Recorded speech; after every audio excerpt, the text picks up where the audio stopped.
Hi everyone, it's Andrea Bailey Brown at Bailey Brown Business Consulting, and I just wanted to talk to you today about my own business and basically do a case study on that business.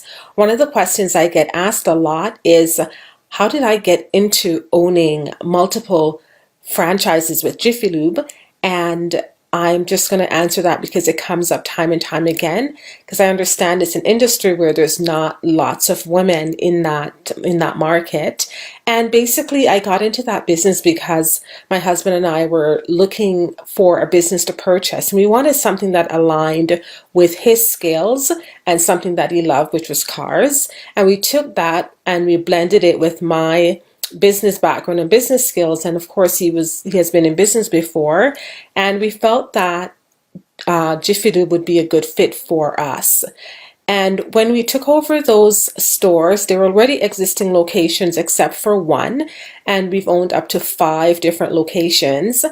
And we've turned those stores into 8-figure businesses where revenues have totaled over $20 million. So the first thing I would say that we did was we learned more about the industry that we're in and what was possible for that industry, and if there are opportunities where we could actually move the needle on the numbers. And that was the first thing we did before we made the decision to actually make that purchase, is looking to see, is there any room for growth in those business? And we felt that doing some of the right things at the right time, we could really have an impact and make some changes in that.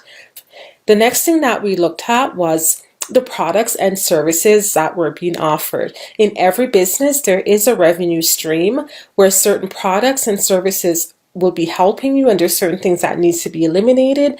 So looking at our products and services, we started to make some changes there, and we started to see our revenues were actually improving. The next thing we looked at was positioning, and positioning is so important because it's what your brand is known for and the niche that you have. So how are you positioning your business, and what is your brand also known for?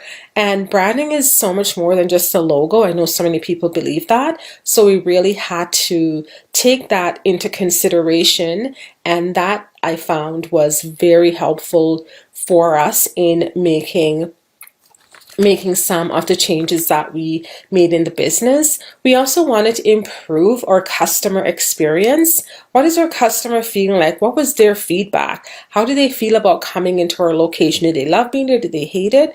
So we had to make sure it was cleaned up, and one of the compliments that we got time to time from some of the customers was how clean our store was. Of course, we had to include another portion. We did look at our location. What impact did our location have?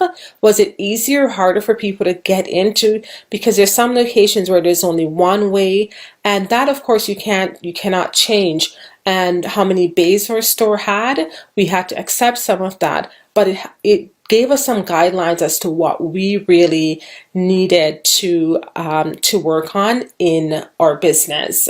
And every business needs some sort of help and promotion because there's competition in every market, no matter what business you're doing. So we had to make sure that we were standing out in terms of our visibility and making sure that people knew where to find us and how to find us. So we were being more intentional in our advertising campaign and putting the word out that we were actually there, and really, as I said, becoming more visible in the marketplace. So one of the things, again, in working with business owners to grow their revenues and multiply their profits, I'm finding that we really have to look at what sort of promotions are marketing, what avenues are you in, because not everything is created equally. So great to be here, and if you're listening, drop me a comment if you have any questions, and be happy to answer them. Have a great day. Bye-bye.